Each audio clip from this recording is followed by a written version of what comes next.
wengine diploma, wengine certificate, lakini wanahangaika, hawana ajira, wameingia kwa madawa, wameingia kwa uhalifu, wameingia kwa pombe, wameingia kwa mambo ya depression.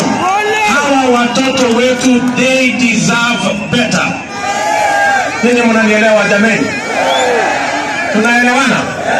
Hiyo mambo ya kubadilisha katiba ni ukora na ubinafsi. That's why I'm saying it here. Tunaelewana? Hakuna vile my friend, wewe ni kuuliza mtu wa hapa Bungoma. Wewe kichwa yako ni mzuri, ati unasema ati hawa vijana wangoje waendelee kuhangaika, wako na certificate, wako na diploma, wako na degree, ati wangoje ati sisi viongozi twende tubadilishe katiba kwanza, tutengeneze kiti ya prime minister, sijui tutengeneze kiti ya nani, tutengeneze mamlaka mengine, tuongeze mamlaka ya rais. Sio ni ujinga? Sio ni ujinga? Hiyo ni ujinga bwana.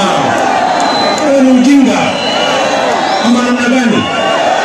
Kwanza priority katika hii Kenya, na mimi nasema hapa, na mimi ndio naibu wa rais wa Kenya. I'm not a fool. Wote maneno bwana. Unaelewana? Mimi nasema hivi. Sawa sawa. Hii ujinga hii tutamaliza. Ama namna gani? Na hii ujinga tutamaliza na kura zenu. Tunaelewana? Mimi ninasema nasimama hapa mwaka ujao. Sawa sawa. Vile tulikuwa tumepanga ndani ya Big Four.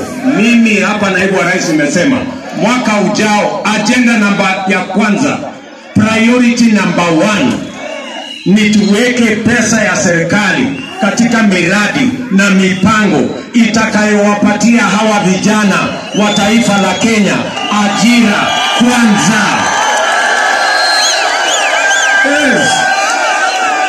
Sijui kama tunaelewana. Tuko pamoja?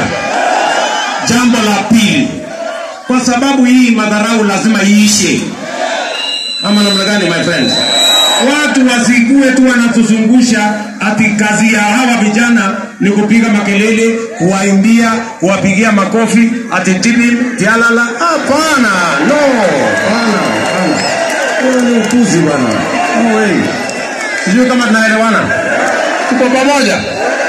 Number 2, mimi ninasema hivi, mwaka ujao, na nataka mnisikize kwa makini, mwaka ujao tunasema 80%, wale wamesoma hapa wanajua, 80% ya biashara yote Kenya inafanywa na sekta ya micro, small and medium enterprise. Kweli na si kweli? Hawa wafanya biashara wadogo wadogo, hawa ndio wanaendesha uchumi ya Kenya.